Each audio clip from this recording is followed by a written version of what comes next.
Okay, now finally a nonlinear equation. Growth, but the growth is cut off by competition, slowed down by competition. Let me show you the equation. In a way, it's the simplest nonlinear equation I could think of.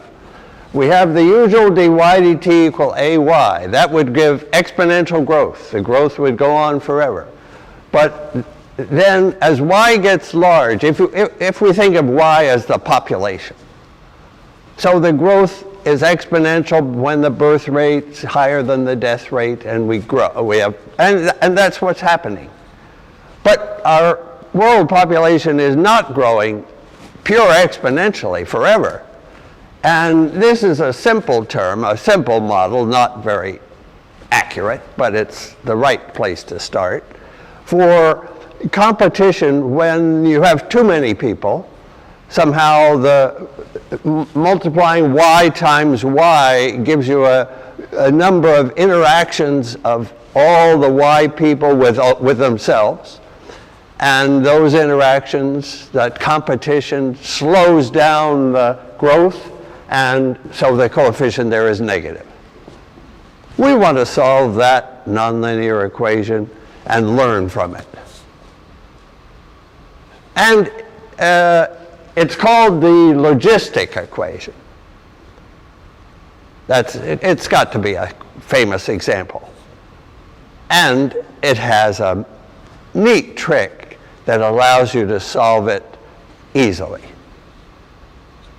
Let me show you that trick. The trick is to let z, bring in a new z as 1 over y.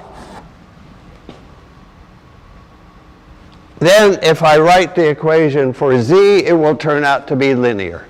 So you see, I'm always hoping, and here succeeding, to get back to a simple linear equation. And this device happens to work for this problem. We need, in the end, a more systematic way that would work for other problems, like there could be some constant term there from harvesting, from changing the equation. Let me go with this one. So what's the equation for z then? dz dt. The derivative of that, that's y to the minus 1, is minus 1 y to the minus 2 times dy dt, right? The derivative of y to the minus 1 is minus 1 y to the minus 2 times the derivative of dy dt. But now, dy dt is ay minus by squared.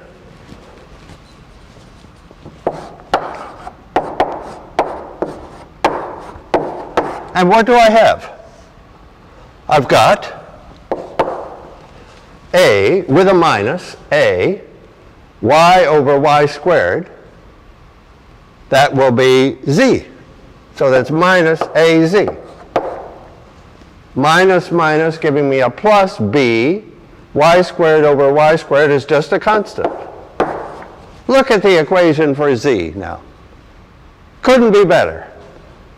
dz dt is minus az and plus a constant. And we know the solution to that equation. So I can write down the solution to that equation, and I will. Then I just take y to be 1 over that solution. Maybe I'll just write y straight ahead. I'll just write the answer y, which is 1 over z. And z is the solution to this equation. And let me see, so I'm going to have an exponential, but it's going to be the exponential e to the minus at is going to show up in z. And there'll be more there.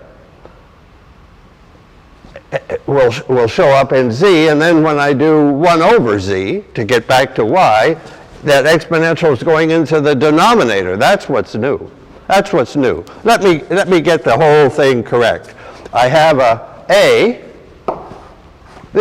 Otherwise, these are constants, d here, and b goes there. And I just have to tell you what the d is there. D is going to involve the initial value, y of 0. At time 0, we start somewhere, y of 0. And we'll begin to grow. We'll grow, but with the slowing down term keeping us back. And in the end, it can't grow forever because that term becomes bigger than that one. If y went on and on increasing, that can't happen. So it can only increase while this is positive, and that's only positive below that line. Here's what the curve does. It goes upward, but then it can't cross that line. Because above that line, for big Y, this negative term means that the slope is negative. If I started with a big number, I'd have to come down. Can I just draw that picture? But it's really between these lines that I'm thinking the world population is.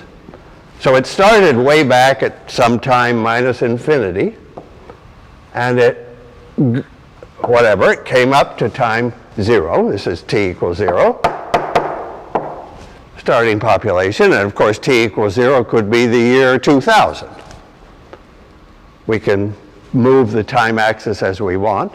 So t equals 0 might be the year 2000. Our population is still increasing, but it won't go on forever. It will slow down and approach this limit a over b, approaches a over b.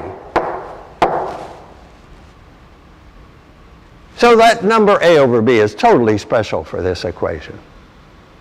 And let me think about that part. Let me give a name to this curve. It's often called a logistic curve. That's okay. But I like the name S curve.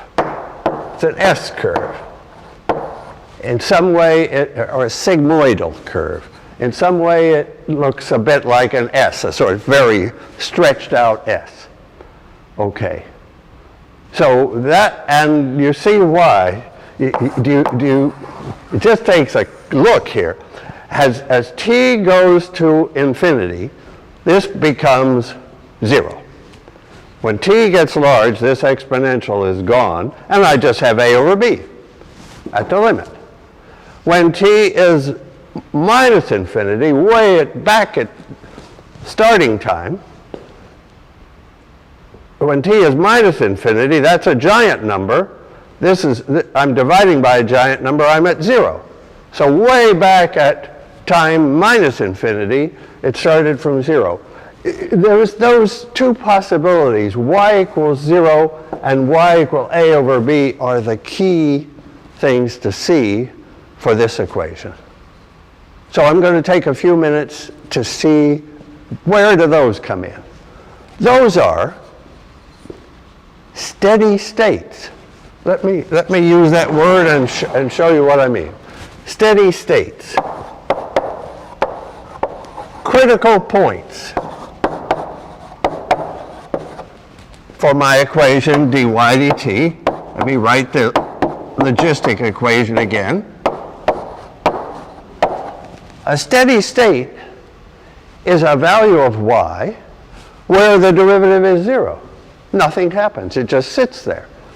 So if that is 0, so a steady state, let me use those capital Y for steady state. Those are just numbers.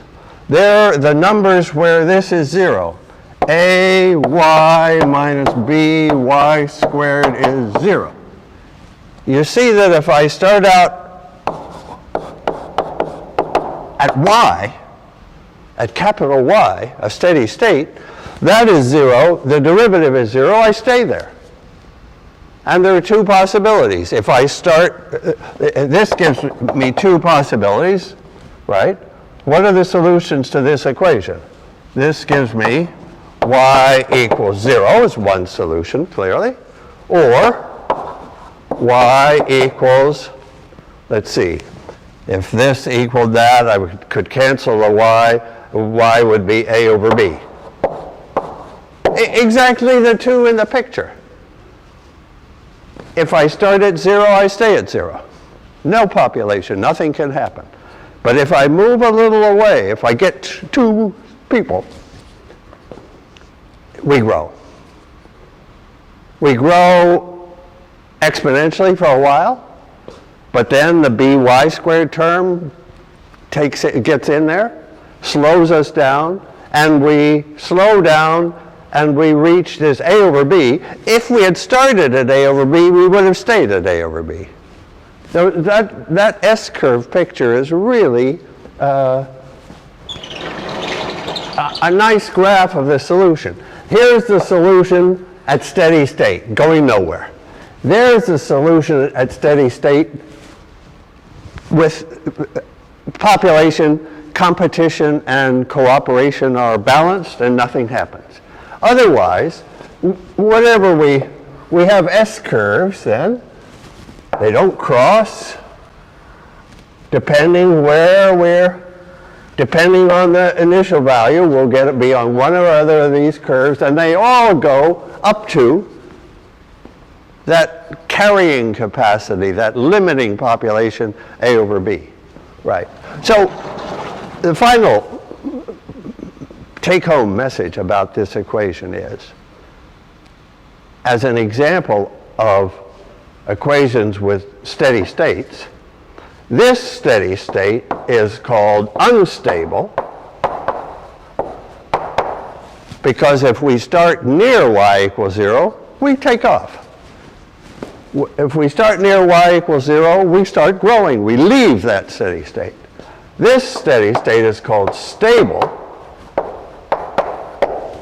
because if we're near a over b, we get closer and closer to a over b. I'll do the example. This will be one example of a general problem. dy dt is some function of y, some right-hand side that depends on y. That will be our next video. To understand those equations, dy dt is f of y. Notice that they are not linear, but we can solve for steady states.